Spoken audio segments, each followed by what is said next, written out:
So nativism isn't only a problem in Israel, okay? That's obvious. But it's a huge problem in Israel, and it's especially embarrassing. And of course, I'm bothered by Israel's treatment of Palestinians, but I'm in some ways even more sickened by its treatment of African refugees because of our own history. Because we ourselves, there are just so many parallels. You know, you look at these photographs of African refugees in Israel, and I see images of my own ancestors fleeing for their lives. These people packed into confined spaces, these people going through batteries of medical tests, these people standing in lines at the end of the war with nothing left, waiting in lines for soup kitchens, for handouts.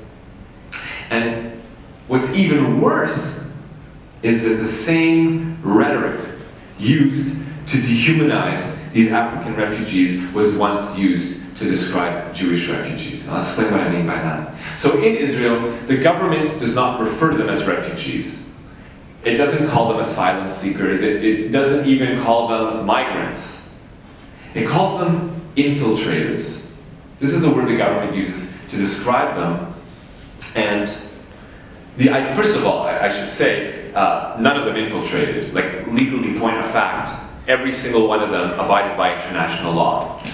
They came, they walked across the border. At that time, it was nothing but like a teeny tiny fence that anyone could go across without any serious effort. So they come to the fence, they cross the fence with a little bit of difficulty. They're on the other side, and no one tried to sneak into the country. No one tried to enter the interior. Everyone stood there, as you're supposed to by international law. They cross the border, and they stand there, and they wait for Israeli army patrols to come by.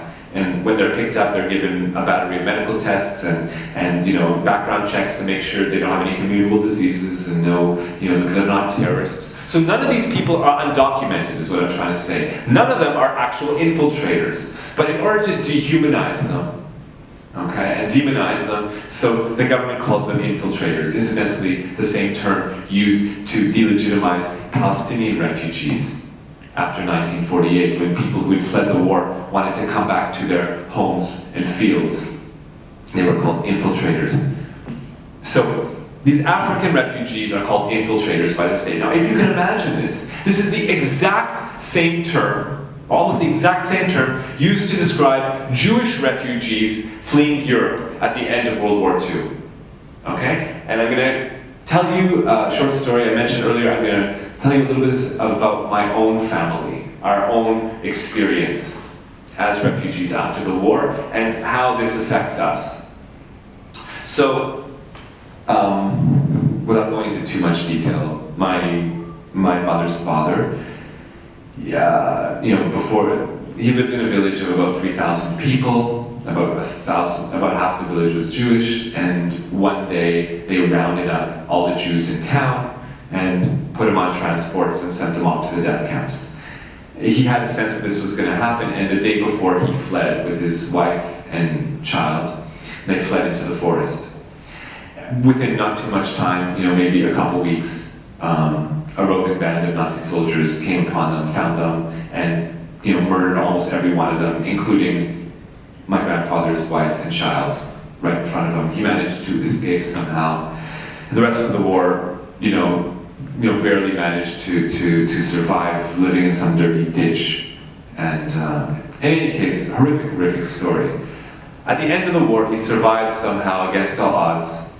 And now that the Russians have liberated the territory, he goes back to the village that he grew up in. He goes back to his family home, what's left of it. The rest of his family has been butchered, but he knows his own home, so he goes back home. And he starts up, my grandfather was a baker, so he starts up the ovens and he starts baking bagels again. But within a very short span of time, he's approached by some of these other villagers, Christian villagers, and they said to him, "You better get your ass gone, because if you don't, we're going to disappear you. We're going to end your life." And he realized at this point that no one was going to protect him, that no one was going to defend him, and that he had no more future in Poland or in Europe. And so he decided that he was going to get off the continent, and he was going to come here to Canada.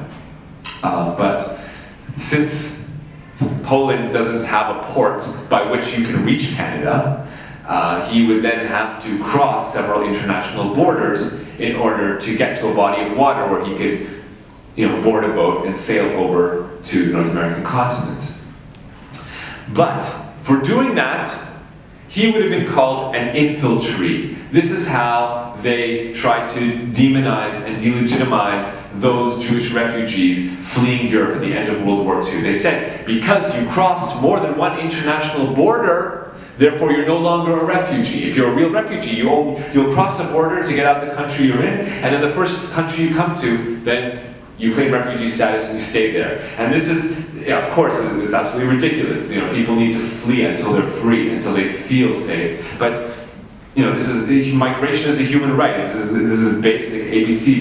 But in Israel, it's the same concept used to delegitimize and dehumanize them. So, because these Sudanese and Eritrean refugees had to pass through Egypt on their way to get to Israel, they went through more than one country in order to claim refugee status. So now the government says, you're not real refugees, you're infiltrators, just like my grandfather was an infiltree, and by Netanyahu standards, my own grandfather fleeing what was left of Europe would have been refused, wouldn't have been permitted to enter the country under Netanyahu's standards.